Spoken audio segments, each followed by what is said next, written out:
এই দুনিয়া হচ্ছে সিজনুল লিল মুমিন। নবীজি বলছেন আর দুনিয়া সিজনুল লিল মুমিন, দুনিয়া মুমিনদের জন্য কারাগার। কারাগার মানে যেখানে আমি স্বতন্ত্র স্বাধীন নই। এখানে প্রশাসন অনেক ভাই বোন আছেন, তারা জানেন কারাগার কি জিনিস, আর যারা দুই একবার যাওয়া আসা করেছে ওরা জানে কি জিনিস। এখানে আপনার কোনো ব্যক্তি স্বাধীনতা নাই। আপনি আপনার ইস্তেঞ্জা করবেন, শিশি যেতে পারবেন না, আপনি পারমিশন নিতে হবে, তারা নিয়ে যাবে তারপরে যেতে পারবে, তাও হ্যান্ডকাপ পরিয়ে। দুনিয়া সিজনুল লিল মুমিন, দুনিয়া মুমিনদের কারাগার। এখানে আপনি খেতে পারবেন না, খাবার আসবে তারপর খাবেন। ঘুমাতে পারবেন না, যখন ঘুমানোর আদেশ দিবে তখন ঘুমাতে পারবেন, তাও কতক্ষণ ঘুমাবেন তাও ফিক্স করা। মানে কারাগার মানে কি? যেখানে আপনার ব্যক্তির স্বাধীনতা চলে না, যেখানে আমি চলবো একটা সিস্টেমের আওতায়। এখন নবীজি বলছেন দুনিয়াটাই হচ্ছে কারাগার। আর এই দুনিয়ায় কেমন করে আমি প্রবৃত্তির দাসত্ব করতে পারি, কেমন করে আমি আল্লাহকে বলে নামাজ বাদ দিতে পারি, কেমন করে জাকাত সেই কবে ফরজ হয়েছে, মিল ইন্ডাস্ট্রিজ ফ্যাক্টরিজ করেছি, জাকাত দেই না। রমজান মাস যায় আসে যায় আসে যায় আসে, রোজাও রাখি না, তারাবি পড়তে পারি না। কোরআন আমার সামনে মানুষ তেলাওয়াত করে, কোরআন আমার ঘরে পড়ে আছে, শেলফের উপরে ধুলাও আছে, শেলফের উপরে কোরআন ধুলাওয়ালা, ধুলো মাখা। কোরআন পড়ার তৌফিক হয় না, নবীর হাদিসগুলো চর্চা করার তৌফিক হচ্ছে না, ইসলামিক বইপত্র পড়তে পারি না। এই কারাগারের জীবনে বসি আমি একটা মেয়ের পিছনে দৌড়াচ্ছি, মাদক খাচ্ছি, জেনা করছি, কোনো সময় ধর্ষণ করছি, কোনো সময় সুদ খাচ্ছি, ঘুষ খাচ্ছি, দুর্নীতি করছি, এই কারাগারের জীবনে বসেই, যেখানে আমার কোনো ব্যক্তি স্বাধীনতা নাই। তাহলে কারাগারের জীবনের মেয়াদ যখন শেষ হবে, যখন তাকে এখান থেকে বের করে নিয়ে আসা হবে, অর্থাৎ মৃত্যু, তখন তার সাথে কিরকম রিমান্ডে আচরণ করা হবে এটা ভালো করে বুঝে না। নবীজি বলছেন আদ-দুনিয়া সিজনুল লিল মুমিন ওয়াল জান্নাতু লিল কাফির। কাফেরদের জন্য, মুশরিকদের জন্য এই দুনিয়াটা হচ্ছে জান্নাত। জান্নাত মানে কি? যা ইচ্ছা তাই করতে পারবেন। জান্নাত মানে কি? আপনি চাচ্ছেন আল্লাহ আমি এখন একটা খামর চাই, শরাব, আপনার সামনে হাজির, চিন্তা করার সাথে সাথে। জান্নাত মানে কি? আল্লাহ আমি আপনাকে দেখতে চাই, আল্লাহকে আপনি দেখতে পারবেন। জান্নাত মানে কি? আপনি মধুর নহর, দুধের নহর, পানির নহর, শরাবের নহর, হুরুন ঈন চতুর্দিকে ঘোরাফেরা করছে। একজন নিম্নমানের জান্নাতি, মানে সবচেয়ে শেষের দিকে যারা জান্নাতে যাবে, তাদের সাথেই দুজন করে হুরুন ঈন, আহাল পরিবার তো আছেই, রিলমান, পানপাত টুনে চারপাশে ঘোরাফেরা করবে। জান্নাত মানে কি? যেখানে যা ইচ্ছা তাই করা যাবে, বলার কেউ নাই, বাধা দেওয়ার কেউ নাই, সেখানে কোনো মৃত্যু নাই, সেখানে কোনো অহেতুক কথাবার্তাও নাই, কোনো গান গল্প নাই, কোনো মিথ্যা নাই, কষ্টের ক্লেশ মাত্র নাই, থুতু ফেলতে হবে না। জান্নাত মানে থুতু ফেলতে হবে না, জান্নাত মানে হাঁচি হবে না, নাক ছাড়তে হবে না, জান্নাত মানে ইস্তেঞ্জা, পেশাব পায়খানা করার টেনশন নাই। মানুষ খাবার খাবে, একটা ঢেকুর তুলবে, ব্যাস খাবার হজমে। আর জান্নাতের সবচেয়ে বড় বিষয়টা কি? আল্লাহ পাককে আমরা এই চোখ দিয়ে দেখতে পারবো ইনশাআল্লাহ। আর তার সমকক্ষ একটা বিষয় হচ্ছে আল্লাহ পাক বলে দিবেন যে আমি তোমাদের সবার উপর সন্তুষ্ট হয়ে গেলাম, যাও কোনোদিন অসন্তুষ্ট হও, ব্যাস। এখন আপনি যত কিছুই করেন এই বস্তুবাদী জীবনে, মনে একটা ভয় থেকে যাবে। আপনি বিশ্ব নেতা হয়েছেন, বড় শিল্পপতি হয়েছেন, পলিটিশিয়ান হয়েছেন, ইকোনমিস্ট হয়েছেন, মনে একটা ভয় থেকে যাবে যে মরতে আমাকে হবে, আল্লাহ আমাকে ধরবেই, হিসেব আমাকে দেওয়া লাগবেই, কবরে আমাকে একাই যাওয়া লাগবেই, আমাকে কিয়ামতের মাঠে দাঁড়াতে হবে আল্লাহর সামনে। মনে একটা ভয় কাজ করে, যদিও বাইরে মানুষ দেখায় যে কোনো ভয় নাই। মানুষ বাইরে অভিনয় করে, মানুষ সমাজের মানুষের সাথে বাইরে একটা অভিনয় করে, কোনো ক্ষেত্রে আমরা নিজেরাই নিজেদের সাথে অভিনয় করি। কথা সাহিত্যিক হুমায়ুন আহমেদের নাম শুনেছেন? ইন্তেকাল করেছেন। একটা সময় ছিল আমরা স্কুলে পড়তাম, কলেজে পড়তাম, মাঝে মাঝে টুকটাক এ ধরনের কিতাব, বইপত্র পড়া হয়েছে, হিমু, মিসির আলী, এইসব পড়া হয়েছে। শরৎচন্দ্র, বঙ্কিমচন্দ্র, রবীন্দ্রনাথ, নজরুলের কবিতাগুলো, ইভেন শেক্সপিয়ার, অ্যাডাম স্মিথ সহ, যিনি অর্থনীতির জনক। যাই হোক, তিনি তার বইয়ের মধ্যে লিখেছিলেন যে এই পুরো দুনিয়াটা হচ্ছে অভিনয়ের মঞ্চ। কথা সাহিত্যিক তিনি বলছেন তার মতো করে এই পুরো দুনিয়াটাই অভিনয়ের মঞ্চ, আর আমরা সবাই নিজ নিজ জায়গায় অন্যের সাথে অভিনয় করছি, কোনো ক্ষেত্রে আমরা নিজেরা নিজেদের সাথে অভিনয় করছি। তিনি বলছিলেন আমরা সবাই অভিনেতা, আর সবচেয়ে বড় অভিনেতা হচ্ছে পলিটিশিয়ানরা। কারণ তাদেরকে অনেক বড় মঞ্চে অভিনয় করতে হয়। এটা আমার কথা না, হুমায়ুন আহমেদের কথা, পড়ে দেখেন। তো আল্লাহ পাক পাঠিয়েছেন তার ইবাদত করতে, আর এই বস্তুবাদী জগৎ আমাদেরকে ভুলিয়ে দিল কিভাবে? কয়েকটা প্রলোভন দিল। প্রথম প্রলোভন হচ্ছে টাকা, তারপরে জীবনে কি করব প্রতিষ্ঠিত হওয়ার চিন্তা, তারপরে চাই চাই আরও চাই এই একটা আকীদা দর্শন, তারপরে আমার স্ত্রী সন্তান আহান পরিবারের কি হবে, আর আরেকটা দর্শন আছে, এটাকে বলে চারবাক দর্শন। এবং দুঃখের সাথে বলতে হয় আমাদের রবীন্দ্রনাথ ঠাকুর কিন্তু এই দর্শনের মানুষ ছিলেন। চারবাক কিরকম? তার কবিতা পড়লে দেখবেন লেখা আছে, দুহাতে যা পাও হাত পেতে নাও, দুহাতে যা পাও হাত পেতে নাও, বাকির খাতা শূন্য থাক, বাকির খাতা শূন্য থাক। ঠিক চারবাক দর্শন। এটা ফিলোসফি পড়েছেন, এখানে অনেক টিচারও আছেন আমি জানি, তারা এই কথাগুলো বুঝবেন। চারবাক দর্শন কেমন? ঋণ করে ঘি খাও, ঋণ করে ঘি খাও, যতদিন বাঁচবে সুখে বাঁচবে, এটা হলো চারবাক দর্শন। তো দুহাতে যাবো হাত পেতে নাও, বাকির খাতা শূন্য থাক, মিল আছে না? ঋণ করে হলেও ঘি খান, যেভাবে হোক ঘি খান না, মানে ঋণ করে হলেও ঘি খান, যতদিন বাঁচবেন সুখে বাঁচবেন। তাহলে এই দর্শনগুলো বস্তুবাদী না? বুঝতে পারছেন কিনা? ম্যাটেরিয়ালিজম, বস্তুবাদিতা, মানে আপনি চোখের সামনে যা দেখছেন এই দুনিয়া, যেভাবে হোক অর্জন করে নেন, বাকির খাতা শূন্য থাক। ইসলামিক কনসেপ্ট এর টোটাল ডিফারেন্ট কনসেপ্ট। ইসলামের ঈমান, আকীদা, ইসলাম, পরকাল, মুহাম্মদ সাল্লাল্লাহু আলাইহি ওয়াসাল্লামের আদর্শ সম্পূর্ণ ডিফারেন্ট। আমরা বলি কি, এই দুনিয়াতে আমরা মুসাফির, দুনিয়াতে আমরা কি মুসাফির, কে কতদিন থাকবো কোনো ঠিক নাই। নবীজি বলছেন, হে আব্দুল্লাহ বিন ওমর, তুমি দুনিয়াতে মুসাফিরের মতো থাকো, সকালবেলা উঠলে সন্ধ্যার অপেক্ষা করো না, সন্ধ্যাবেলা হলে সকালের অপেক্ষা করো। দর্শনের মধ্যে কত পার্থক্য না, আকাশ পাতাল পার্থক্য না? এখন যদি এই বস্তুবাদী দর্শন নিয়ে আপনি চলাফেরা করেন, তাহলে তো আপনার লাইফের অ্যাম্বিশন হবে একটা ফ্ল্যাট, আর ওটা এনি হাও আপনাকে অ্যাচিভ করতে হবে, legal way or illegal way, আপনাকে অ্যাচিভ করতেই হবে, অ্যাচিভ করতেই হবে, যেহেতু আপনার মোটিভটা হচ্ছে ম্যাটেরিয়ালিজম, বস্তুবাদিতা। আর নবী সাল্লাল্লাহু আলাইহি ওয়াসাল্লাম কি বলছেন? সকালে ঘুম থেকে উঠলে সন্ধ্যার অপেক্ষা করো না, সন্ধ্যাবেলায় থাকলে সকালের অপেক্ষা করো না। তুমি দুনিয়াতে মুসাফিরের মতো থাকো, তোমার যতটুকুতে দুনিয়া চলে যায় এতটুকুতে সন্তুষ্ট থাকো।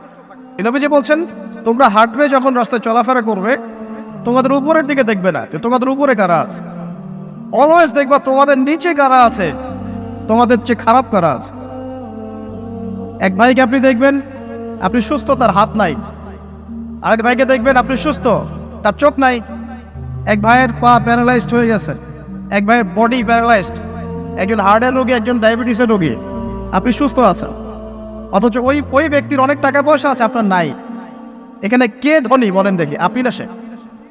আপনার সুস্থতা আছে। আরেক ভাইয়ের অনেক বড় বড় ফ্ল্যাটস, কিন্তু আপনার এতটুকু নাই, ছোট্ট একটা বাসা। আপনার কষ্ট লাগে, আমারও যদি এমন হতো। ওই বাসায় গিয়ে দেখলেন যে ইন্টারনালি সে ব্যক্তি সুখে নাই, তার পরিবারে অশান্তি, তার পরিবারে হৃদ্যতা ভালোবাসার বন্ধন নাই, আপনার পরিবারে আছে। একটা রিক্সাওয়ালা সারাদিন রিক্সা চালিয়ে 400-500-1000 টাকা আর্ন করে বাসায় চলে গেল, গিয়ে মাশাআল্লাহ আলু ভর্তা, ডিম ভাজা, ডাল দিয়ে ভাত খাচ্ছে, সুখে আছে, দিনবি বউয়ের সাথে গল্প করছে, চাঁদ দেখছে। আর সেই তো কবে আপনি ওয়াইফ কিনে চাঁদ দেখেছেন ঠিক নাই। আপনি টাকা অর্জন করার নেশায় বছরের পর বছর স্ত্রী থেকে দূরে আছে, দেখারই সৌভাগ্য হয়। আসলে সুখ কাকে বলে? সুখটা কি জিনিস? ঢাকাবাসীকে সুখ বোঝানো দরকার। সুখটা কি জিনিস?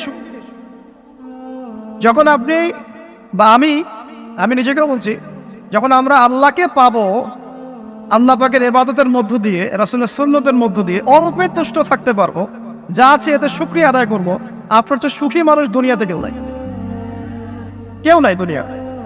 কিন্তু বস্তুবাদিতা আপনাকে এই আকীদা আদর্শ থেকে সম্পূর্ণ ডিমোটিভেট করে দেবে। আপনাকে খালি চাই চাই আরো চাই, ওই যে দু হাতে যাবো হাত পেতে নাও, বাকির খাতা শূন্য থাক। আর আমাদের দর্শন, দু হাতে যাবো হাত পেতে নাও না, বরং দুনিয়াতে যতটুকু পাও এতটুকুতে সন্তুষ্ট থাকো, বাকির খাতা শূন্য থাক না, বাকির খাতা পূর্ণ হোক। মানে পরকালটা বাকির খাতা না, পরকালের বাকির খাতাটা পূর্ণ হোক। প্রয়োজনে দুনিয়ার সব চলে যায় যাক, প্রয়োজনে দুনিয়ার সব যদি চলেও যায় যাক, তারপরে বাকির খাতা কি হোক? পূর্ণ হোক।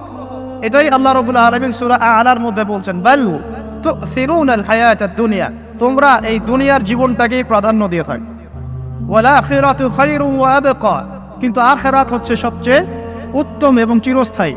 তো প্রিয় ভাই এবং বোনেরা যারা আলোচনা শুনছেন, আজকে আমাদের প্রথম সবক হওয়া উচিত দুনিয়ার নেশায় আমরা না পড়ি। আল্লাহ পাক আমাদেরকে তৌফিক দান। এর মানে এই না আমরা দুনিয়ার প্রোগ্রেসে যাব না, অবশ্যই যাব, আমরা অবশ্যই যাব। পুরো ন্যাশন জাতিগতভাবেই আমাদেরকে এই ওয়ার্ল্ডের সমকক্ষ তো হতে হবে, হবে কি না? আমরা কি ওয়ার্ল্ডের সমকক্ষ হতে পেরেছি? আপনাদের কি মনে হয় যে মিলস, ইন্ডাস্ট্রিজ, ফ্যাক্টরিজ, সেতু, ফ্লাইওভার এইগুলো করলেই মনে হয় যে ওয়ার্ল্ডের সমকক্ষ হওয়া যায়?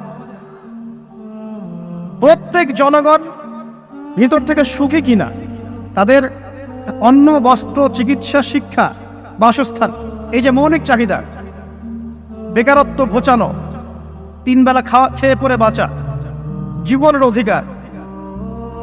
অধিকার, সিকিউরিটি, এই জিনিসগুলো আমাদের নিশ্চিত হচ্ছে কিনা, এটা হচ্ছে আপনার উন্নতির মানদণ্ড। উন্নতির মানদণ্ড কি? আমরা এখন যেখানে আছি না, 1776 সালে অ্যাডাম স্মিথ তার চেয়ে আগের জায়গায় ছিল। 1776 সালে অ্যাডাম স্মিথ একটা বই লিখেছেন, তার নাম হচ্ছে যে দ্য ওয়েলথ অফ নেশন, এই কিভাবে একটা রাষ্ট্রের ওয়েলথ ফাংশন করে। ওই 1776 সালে তিনি যে চিন্তাগুলো করেছেন, এখন পর্যন্ত আমরা সেই চিন্তা বাস্তবায়ন করতে পারি নাই। 1776 সালের চিন্তা, কিন্তু ওই চিন্তা বাস্তবায়ন করেছে পশ্চিমারা।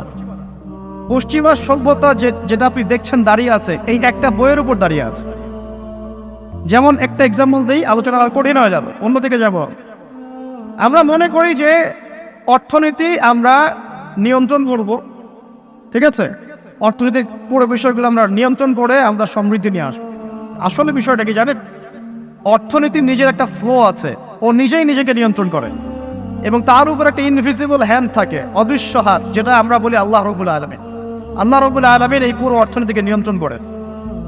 আমরা যখন সেটাকে ইন্টারফেয়ার করতে যাব, তখন ইকোনমি কলাপস করে যাবে।